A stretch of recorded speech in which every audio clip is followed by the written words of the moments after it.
Hello there, I'm Ken Loggins, and this is Home Folks, an opportunity for me to visit and catch up with some people that I think the world of, and a lot of you do as well, people that have some really neat stories to tell. Maybe you've heard a lot of these stories, maybe you haven't.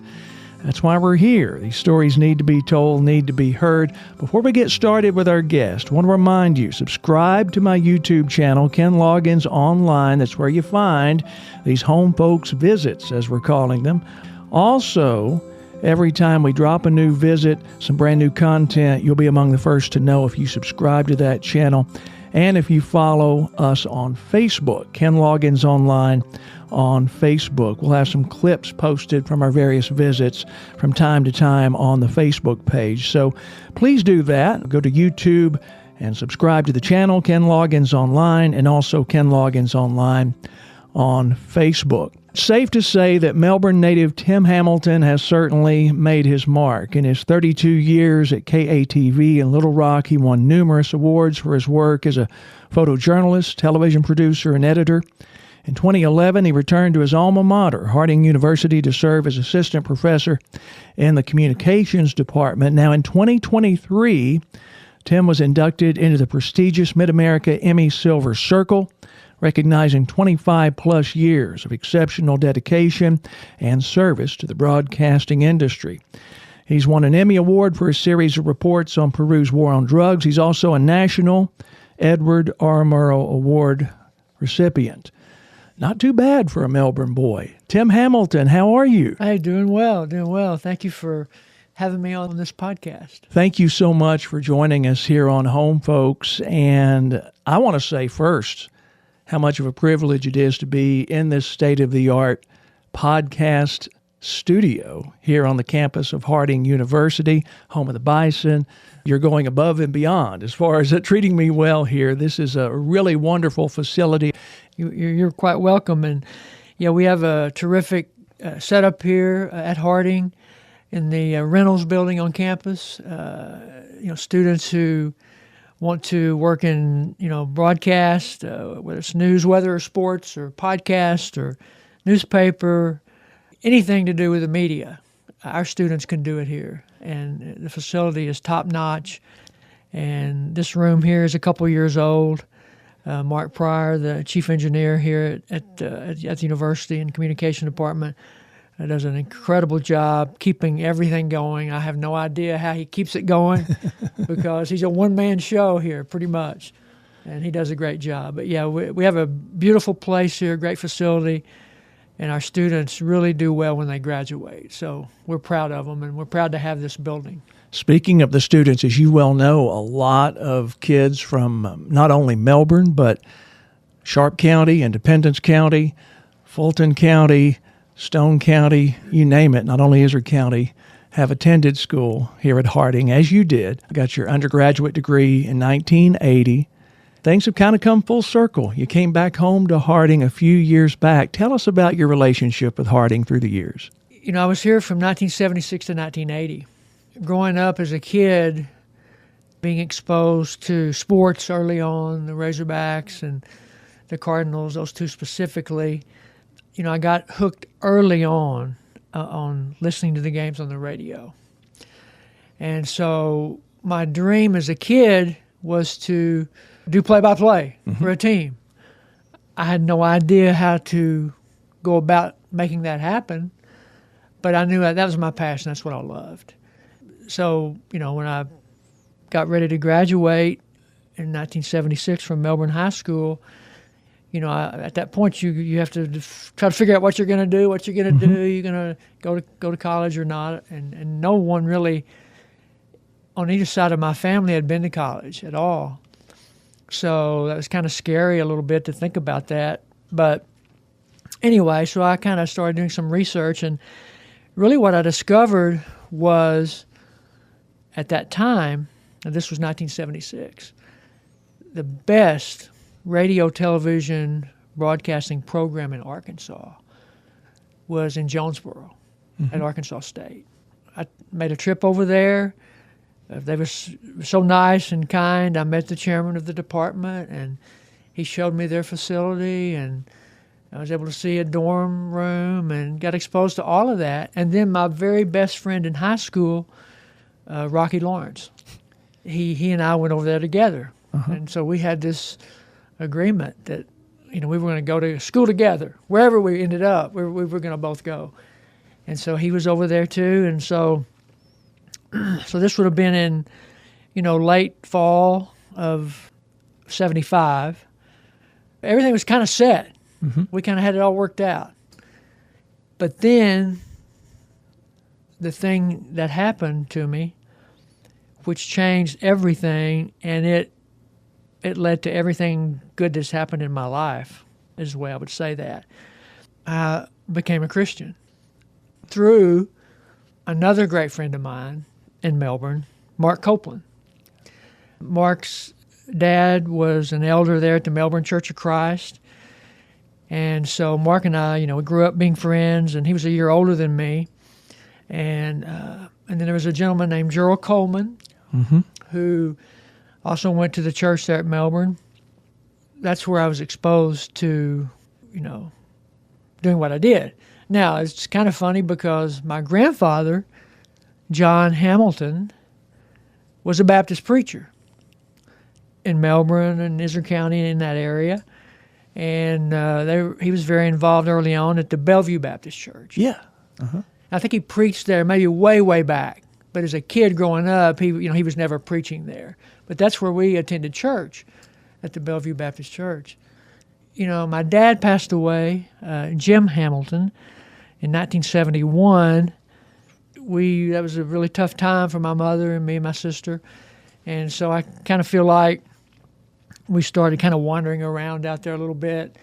And I don't have a lot of memories of going to church, around that time.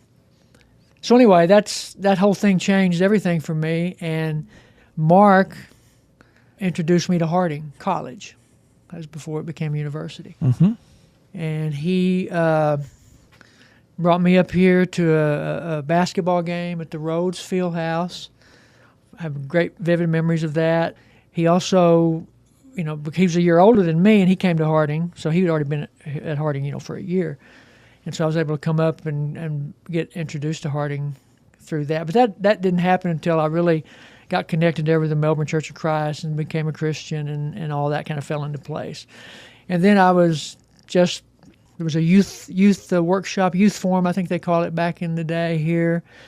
And so much of the kids there at the Melbourne Church of Christ came up here to that event and just saw more of Harding and just loved every second of it. And so then when I started looking at what Harding had, they didn't have any radio TV program at all. Okay. But they had a terrific AM radio station, KHCA. Of course, they had a newspaper, the Bison newspaper. No television at all. So anyway, I changed my mind. I said, I'm going to Harding. The real tough part of that decision was, no tough part about coming to Harding.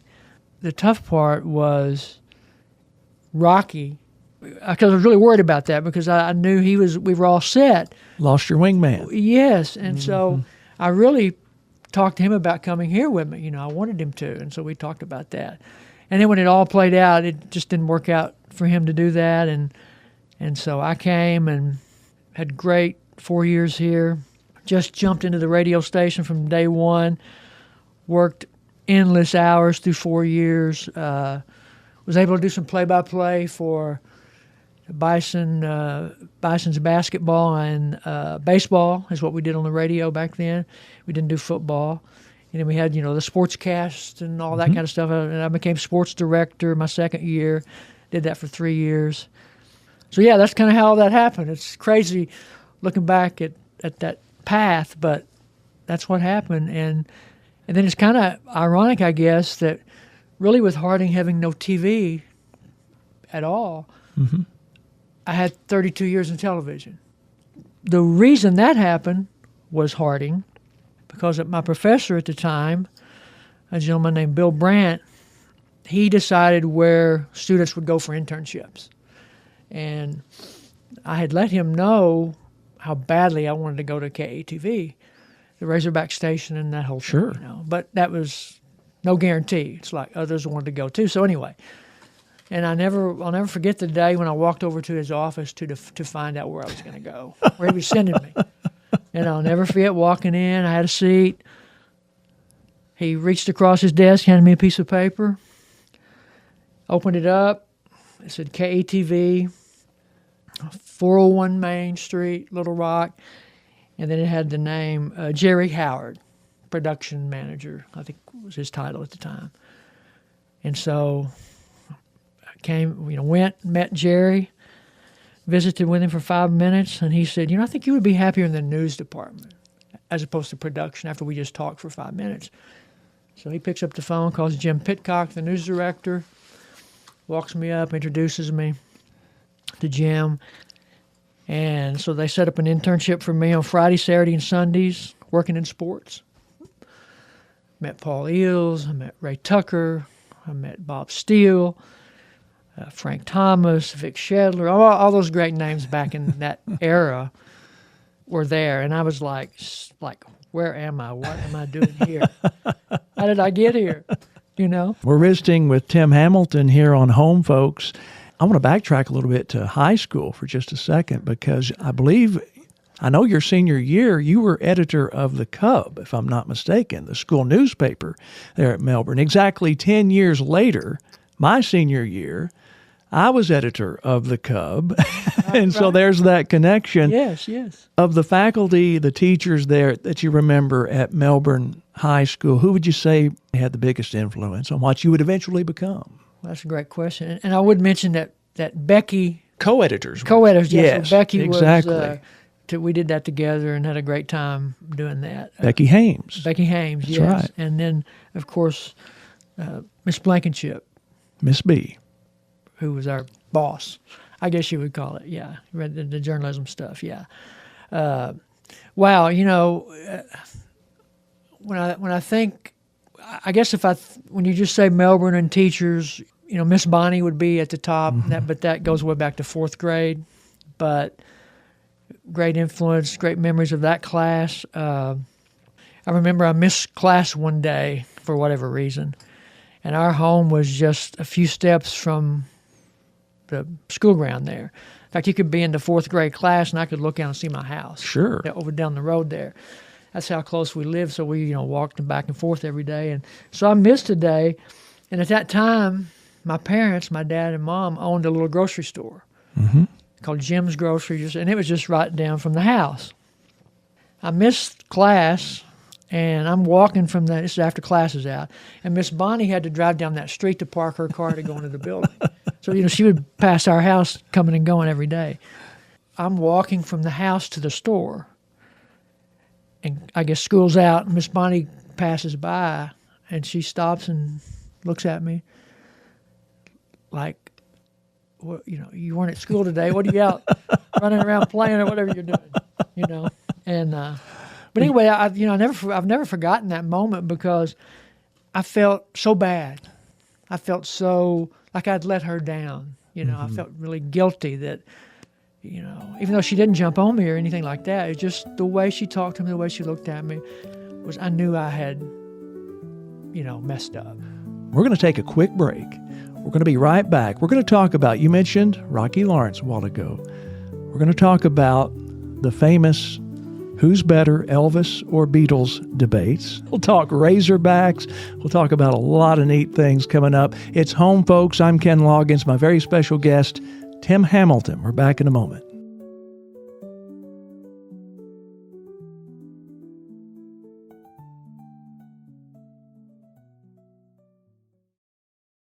More of our visit with Tim Hamilton on the way shortly here on Home Folks. Right now, I want to take a minute or two of your time and remind you there are ways you can help support what we do here on Home Folks. If you own a business, maybe you make decisions for a larger business when it comes to your advertising dollars.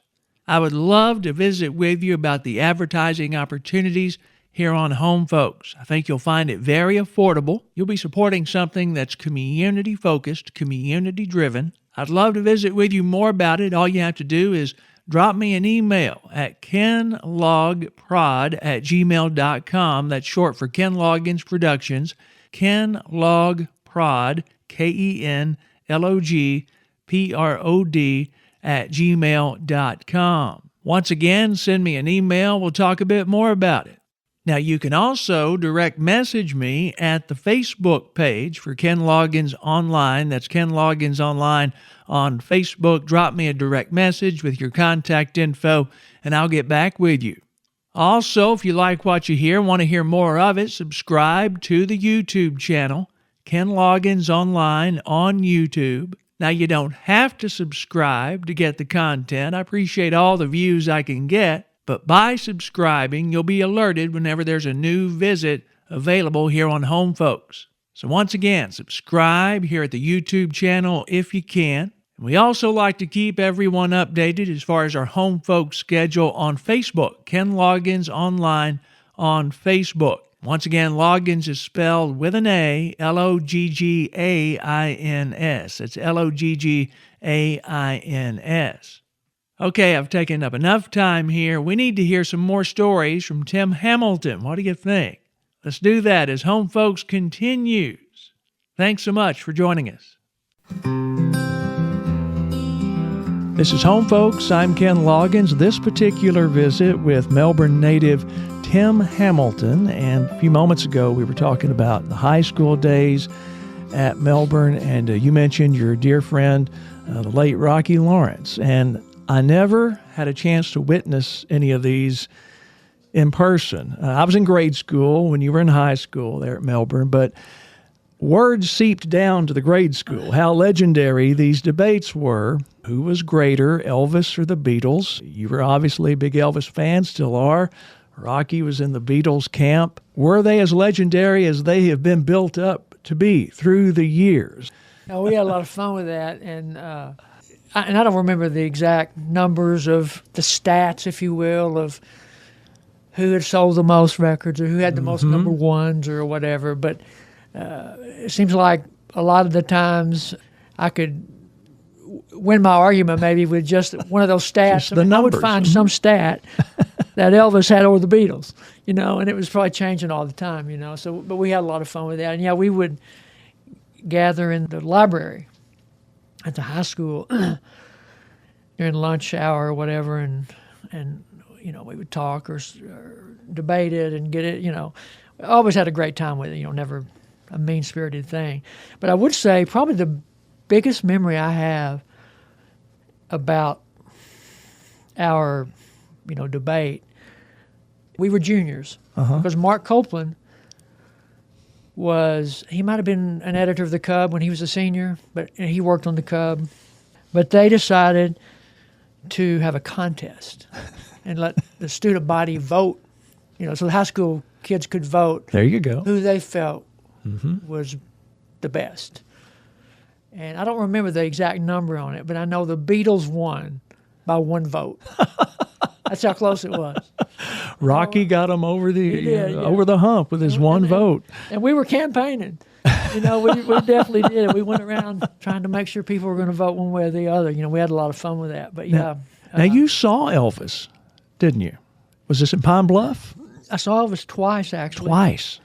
In 1972 at Barton Coliseum, and then in 76 in Pine Bluff. Yeah, twice. 76, like I mentioned, was my first year here. Elvis played at Pine Bluff. It was like September the 7th or 8th. He actually played 2 days. The first show was announced, tickets sold out in minutes, so they added a second show. And my tickets, so I had 2 tickets for the second show. So I get the 2 tickets, and it was in the middle of the week, so I was a freshman here. And back then at Harding, it was like almost impossible to be out after curfew. I mean, it was very strict on that. It was just really tough.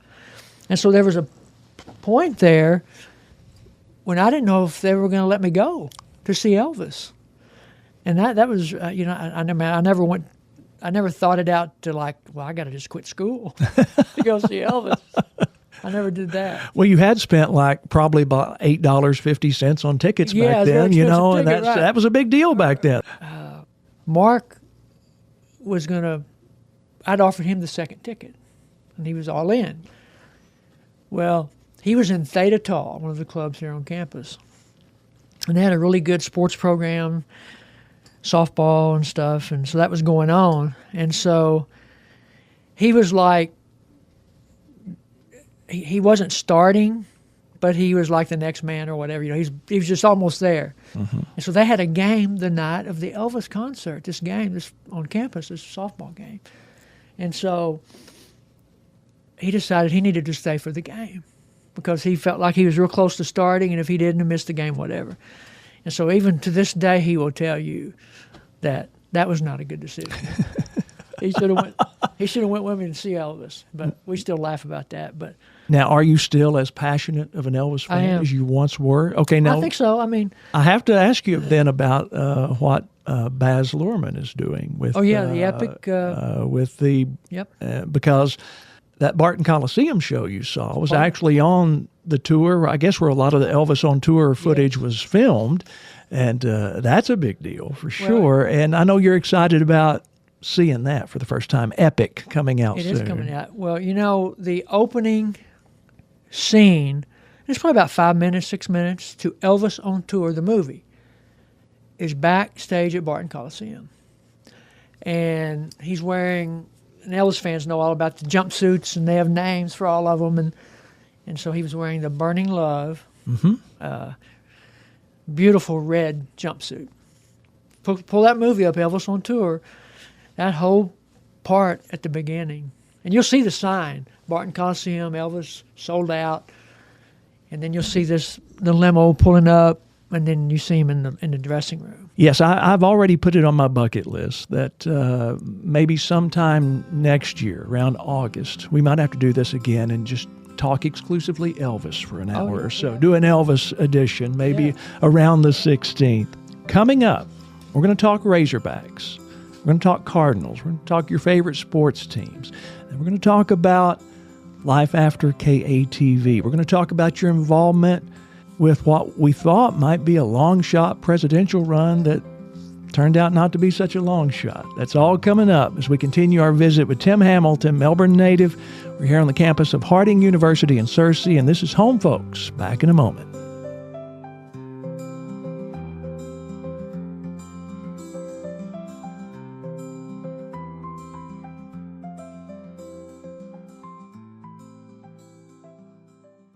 More of our visit with Tim Hamilton on the way shortly here on Home Folks. Right now, I want to take a minute or two of your time and remind you there are ways you can help support what we do here on Home Folks. If you own a business, maybe you make decisions for a larger business when it comes to your advertising dollars.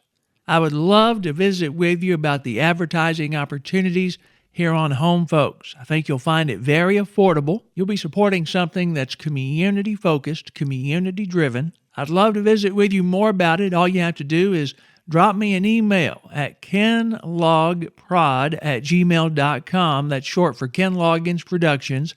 kenlogprod, KENLOGPROD @gmail.com. Once again, send me an email. We'll talk a bit more about it. Now, you can also direct message me at the Facebook page for Ken Loggins Online. That's Ken Loggins Online on Facebook. Drop me a direct message with your contact info, and I'll get back with you.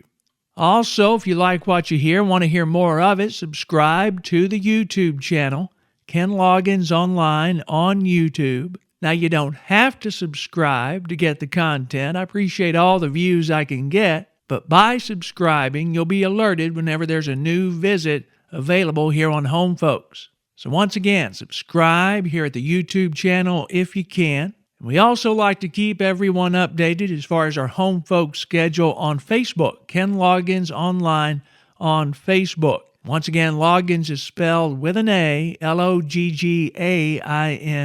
It's L-O-G-G-A-I-N-S. Okay, I've taken up enough time here. We need to hear some more stories from Tim Hamilton. What do you think? Let's do that as Home Folks continues. Thanks so much for joining us.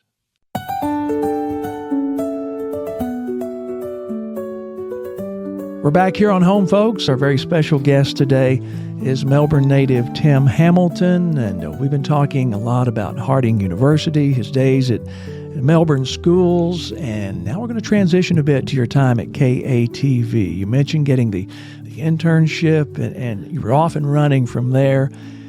You were already a local celebrity to a lot of us back home in the early 80s, because every now and then you were behind the camera a lot. You'd get on camera every now and then. We'd call each other, hey, did you see Tim Hamilton, the ball game tonight? Yeah, I saw him there for a split second, So, he's on TV. That's a big deal. It was a big deal in Melbourne, where you, on a good night, you probably got 3 channels, and some of them were a little bit snowier than others, but you tried your best.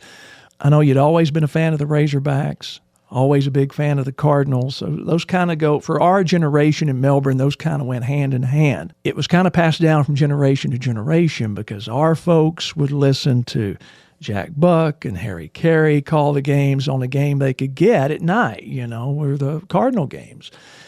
Cardinal fandom in a lot of cases, if you were in northern Arkansas, was passed down to you. You mentioned working with the sports department, KATV, and getting to be a part of some big-time, memorable Razorback moments, either basketball or football from that era, 80s, 90s, when you were heavily involved there. What jumps out in your mind? Well, I think number one would be that decade of the 90s in basketball.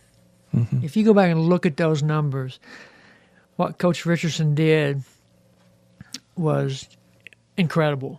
When you think of 90, 94, 95, 3 Final Fours, national championship in 94, back to the championship game in 95. 91, we were a half away from going back-to-back. Sure. And Kansas beat us after we had like a 10-point lead at the half or whatever. And Coach Richardson would tell you today that 91 team might have been the best one. Was his best team. He'll tell you that. It was loaded. Yeah, it was. And we just, let it get away from us. So think of that. If you go back, and we should have, in 91, 90, 91, 94, 95. Think of that. And one of the things that I did ask Coach Richardson one time, because I love this idea when we talk about sports, because you hear stories about games that coaches or players can never shake it. 20, 30, 40 years later, you wake up in the middle of the night, 2 a.m., and you're thinking of that game, right? Mm-hmm. That happened. That's a big thing. And so I asked him that question, and he said, I don't have a game that does that to me, but what does do that to me is the fact that we didn't go back-to-back in 94, 95, because he felt like they were better than UCLA. So he says, that's what bothers me. Tournament play is so perilous and so tricky. Mm-hmm. I mean, if you have an off night, you're done. You mentioned the 91 team, and like you said, probably his most stacked team that did not make it to the Final Four, And Coach Sutton had some tremendously fun teams. The U.S. Reed half-court shot at the Drum in Austin just stands out. I heard that game on the radio. I wasn't watching it. Paul Eels was... And I can pull that up on YouTube and hear Paul's call, and I still get chills down my spine. That was in 1981. Next time you pull that up on YouTube, if you're looking at the video, at the very bottom of the screen, you can see Paul standing as he's making the call. And you can just see like his hands are going like this. He's so excited. I love that, man. I've pulled that up just to see Paul down there. You see how excited he is.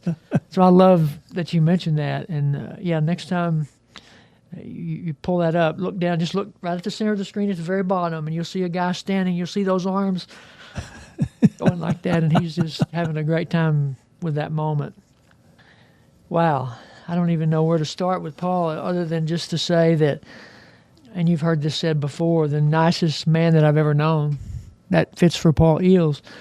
He was kind of he was really like a second dad to me, to be honest, He just from the get-go, he just invited me, welcomed me into that sports department world at Channel 7, even though initially, I wasn't doing a lot of sports. I was, because I was trying to learn, because I didn't get any of the TV stuff really here at Harding. And so they let me learn how to shoot and edit and produce and all the stuff that you would do. And but I know he knew, and Jim Pitcock, who was a great friend of mine, who treated me so well, I think they knew I had a passion for sports and the Razorbacks and all that stuff. And Jim Pitcock, the news director for all those years, he was a big baseball fan.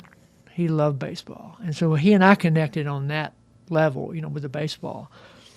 So we spent a lot of time in his office just talking baseball. And of course, Paul, he was just, he would give everyone that he met, strangers, he would talk with them forever. Mm-hmm. And I will tell you one thing about our relationship and how we worked, and this came from Paul.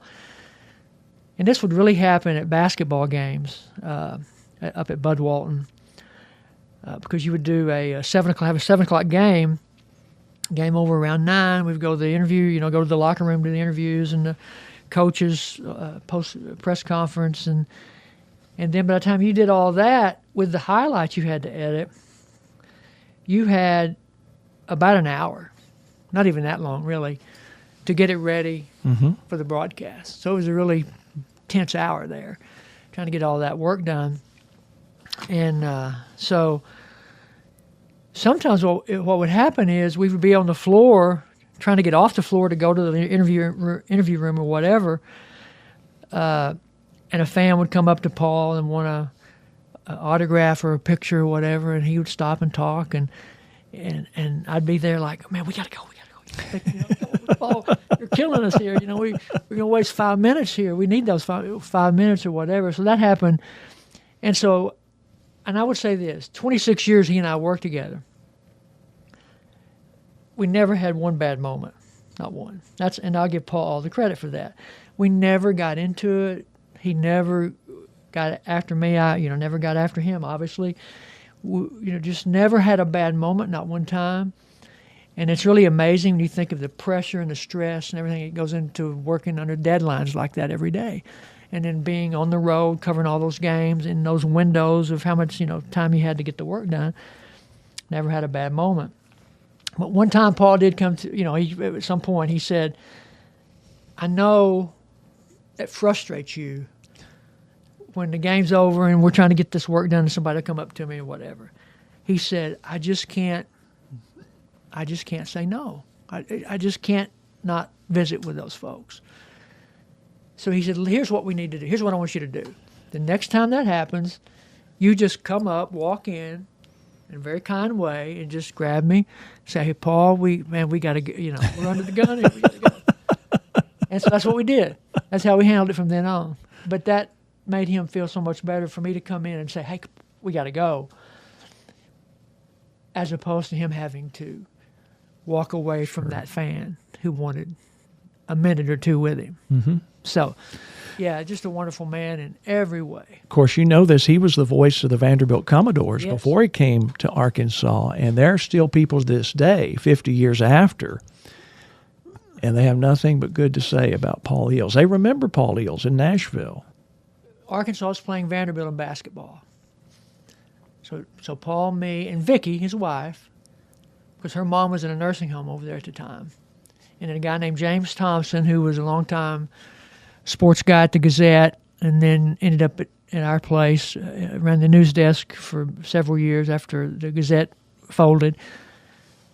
And so anyway, James, Paul, me, and Vicky going to Nashville to the Arkansas Vandy game. We go over, and Paul, in fact, he dropped Vicky off to stay. She was going to stay with her mom for that night into the next day to visit with her mom while we were doing the game. So we go to the hotel, check in downtown there near Vanderbilt. And as we're walking away from the check-in, Paul says, what do you guys want to do tonight? And I don't know. Whatever you want to do, Paul, this is your town. He said, what about the Grand Ole Opry? And James Thompson, he's a big country music fan like I am. And he said, my goodness, can we get tickets? And Paul just smiled and didn't really say anything about that. So we just talked about it for a second. So we go check in, get around. We got a bite to eat somewhere. And so we head out to the Grand Ole Opry at Opryland, when it was all out there in the big Opryland Hotel, whatever. So we get off there at the exit. We go down that access road by the Opryland Hotel, which leads back to the back entrance of the Grand Ole Opry. This is artist entrance. Artist entrance, yeah, here. Yes, sir. Mm-hmm. We pull up there, and this security guard comes over, and he looks in. Paul Eels. My goodness, oh my, the signature, what he would say was all the bandy games too, like you would here. And man, they just started talking. It's like Paul had never left Nashville. And he said, Mr. Acuff, Roy Acuff, the man at the Grand Ole Opry at that time, right? Mm-hmm. He said, Mr. Acuff is not here tonight. So you take his parking place, which was right to the back, to the main door, where you go to the into the Opry. And James and I, we're looking at each other like, goodness, what? What's going on? So, man, we pulled up. Mr. Acuff, Roy Acuff, reserved. Paul parks in the spot. We get out, go in. The lady at the desk, Paul Eels. My goodness, a lot. Same greeting. Mm-hmm. And then she said, let me get Mr. Durham, Hal Durham, who was the long time, ran the Opry, famous guy over there in Nashville. And so a couple minutes later, Hal Durham comes walking down. Same thing. We had the run of the place backstage that night. All those artists and stars were all over the place. It was crazy. And we were just walking down. Here's Porter Wagner. Oh, you had to give him a big hug. I mean, Bill Anderson. I mean, all those greats, that you would, if you love country music, you would know all those names. And even some of the newer artists. But it was just incredible. And then the next day at the game, Barbara Mandrell sitting in the audience. Her daughter's boyfriend had played for Vandy or whatever at that time. And here comes Barbara Mandrell running for Paul, hugging his neck. We ended up having her own Coach's TV show that night. It was crazy. The cop, when we checked in, Mr. Paul Eels. And Paul said, well, wait, we don't have a parking. We got to pick up our stuff. He said, you don't need a parking thing for here with us. Park where you want to park. That's how Paul had been away from Nashville a long time at that point. Mm-hmm. That's how well loved he was after all those years. We're going to be right back. We're talking with Tim Hamilton. This is Home Folks. I'm Ken Loggins. We're going to talk about his involvement in covering and following a presidential campaign. That's coming up next on Home Folks.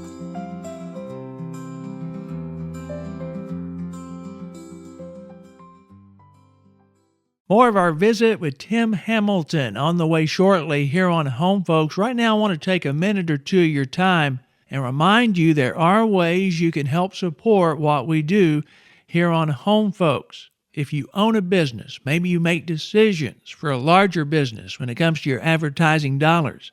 I would love to visit with you about the advertising opportunities here on Home Folks. I think you'll find it very affordable. You'll be supporting something that's community-focused, community-driven. I'd love to visit with you more about it. All you have to do is drop me an email at kenlogprod@gmail.com. That's short for Ken Loggins Productions. kenlogprod, kenlogprod@gmail.com. Once again, send me an email. We'll talk a bit more about it. Now, you can also direct message me at the Facebook page for Ken Loggins Online. That's Ken Loggins Online on Facebook. Drop me a direct message with your contact info, and I'll get back with you.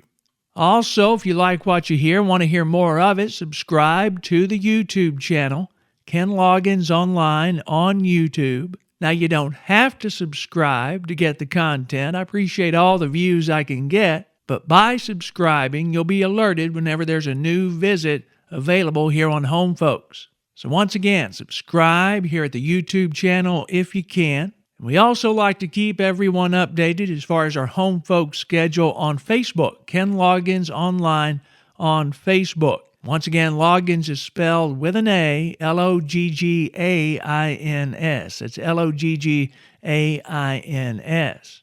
Okay, I've taken up enough time here. We need to hear some more stories from Tim Hamilton. What do you think? Let's do that as Home Folks continues. Thanks so much for joining us. It's Home Folks. I'm Ken Loggins. Certainly a pleasure to visit for a few minutes today with Mr. Tim Hamilton, Melbourne native award-winning television editor, photojournalist, producer, you name it, he's done it in the world of broadcasting.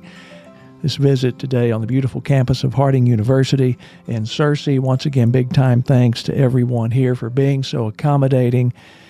We were talking about your time earlier at KATV, talked a lot about sports, eventually transitioned a bit more to working with the news department. How did the following of the Clinton campaign for president, how were you assigned that? How did that come about? One of the things that I love telling students here in my classes and students that I work with, sports and stuff, is, if I look back, and any and all of my years at Channel 7, 32 years I was there, and we normally had anywhere from 10 to 15 photographers at a time back in those days, a lot different today. But I was not the best photographer on that staff. I mean, I think I was good, solid guy. I could do whatever needed to be done. Mm-hmm. But I never, ever felt like I was the best that we had. There were others that were better than me, just a better shooter, better editor, whatever. But the one thing that I did do, and I can say this for my whole 32 years, I never turned down an assignment, not one time. I mean, and we had guys and gals, and this is not being mean when I say this, but some didn't want to fly. Some would get in a helicopter if you need to go get aerials of a flood or something like that, small plane. We had, and nothing wrong with that, but, and I'm just saying, you had people who would kind of like to do this or that or not, and not do that or whatever. I did whatever was asked of me. And so I think that was why I got maybe on that Clinton coverage. Mm-hmm. It's just because, that attitude of I'll do whatever, whenever, whatever it takes. I'm in. I'm all in for that. And that's kind of the way I approached how I did the job. So I didn't get a good assignment because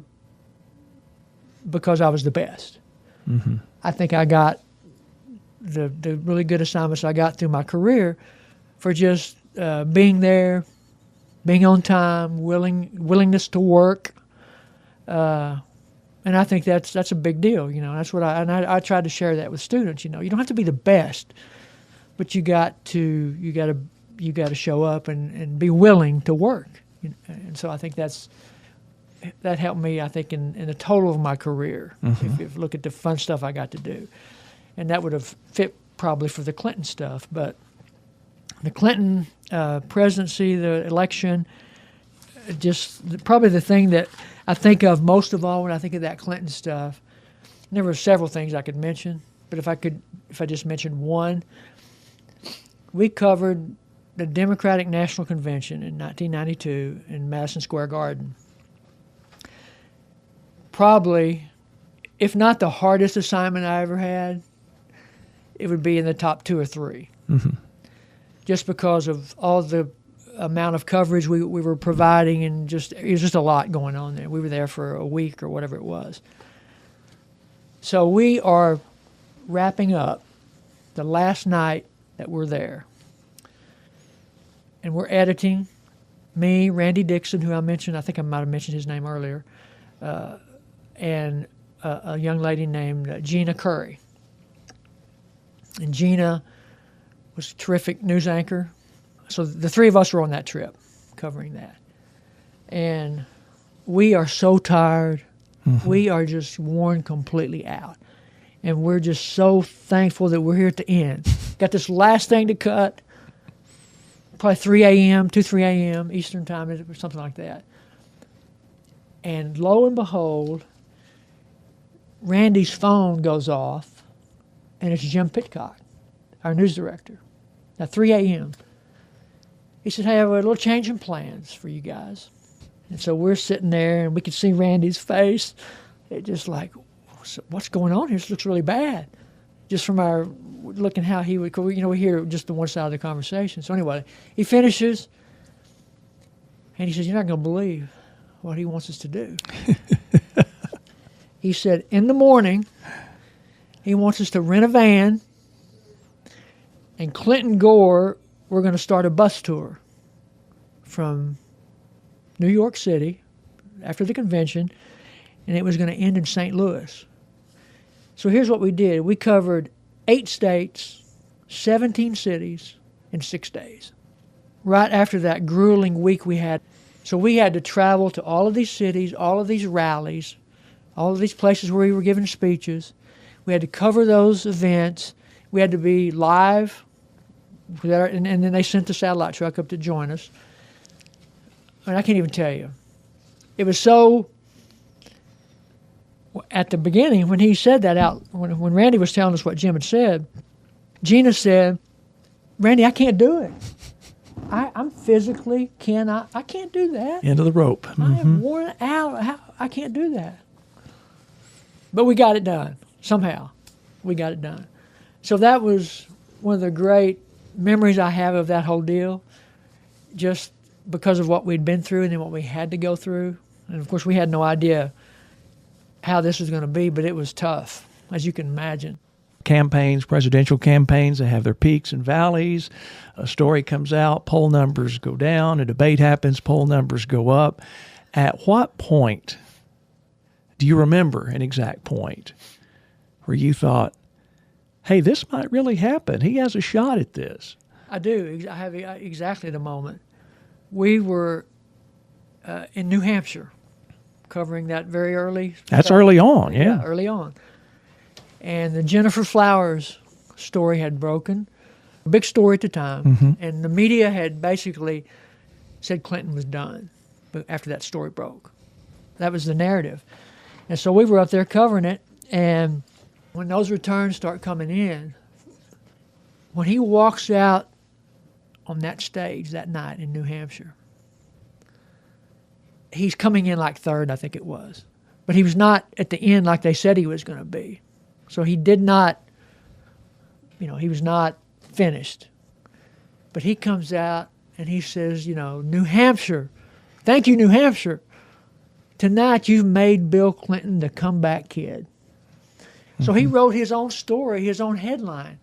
And all across the country the next day, that's all you saw. The comeback kid. Everybody ran with it. The comeback kid.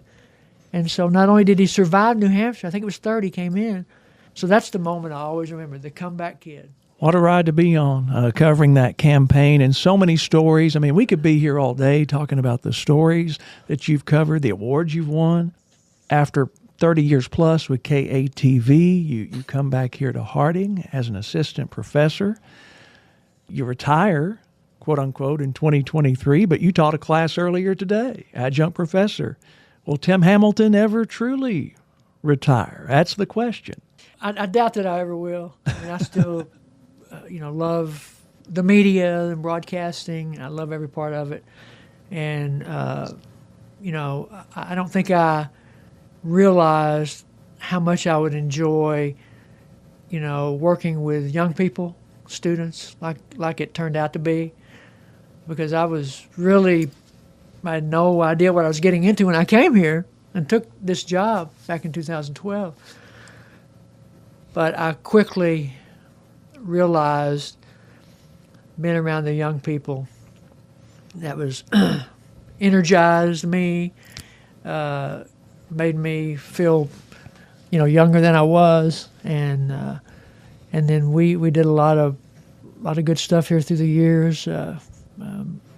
Mostly sports is what I was doing, and so we had a lot of great times here. In 2017, Final Four for the women was a great memory. and a lot of football. Coach Huckabee, who retired during my tenure here, and that last year that he had was amazing. Harding Academy, they were having some great years, and we did a lot of great stuff with them and produced some little documentaries, on those historic seasons for them. And so yeah, it's just it was I don't know what my expectation was coming in, but it exceeded anything I could have ever dreamed would happen, while I was here. And the students were just amazing. And it's so fun, so exciting to watch them graduate and go to work in the business and see where they are. And I can tell you a lot of stories about students, but, I'll tell you one real quick. Just recently, in the last few days, one of our students who graduated about 4 years ago, just got a terrific job with the Savannah Bananas. Very big right now. Very big right now. Very big. Yeah. And so she's super excited. I think she'll start that in November. And so when I got that call the other day, because she'd been trying for a while to get the job, and the interview process played out a long time, but to get her call and her excitement, I got the job. They offered me the job. So that is so much fun, to hear from students who you had in class or work with in sports, see them get that great job or that opportunity that they wanted so badly, for that to come about for them, that's the best part. If a youngster's listening, you've seen the world. You've covered the Razorbacks. You've covered a presidential campaign. To them, that's a million miles away. It's really not. You have some advice. I think, another thing that I would say to students in class was, say yes to everything. Was kind of a motto I used a little bit, especially here if you come in, because students kind of maybe have a feel for what they think they want to do. Maybe want to be a writer, maybe do the Bison or whatever. And so I would always encourage them, experience all of it. Write for the Bison, work for the TV station, do some sports, work for the yearbook staff, do it all so that you can experience it all, because you may like something way better than you thought you would. And it might become the number one thing you like. But how are you going to know if you don't jump out there and give it a shot? I could tell you stories about that. But so I think that's the number. I think that's the big thing I would say is, say yes to every opportunity. Don't turn anything down. Try everything that's offered to you. And that's what I would say, I think.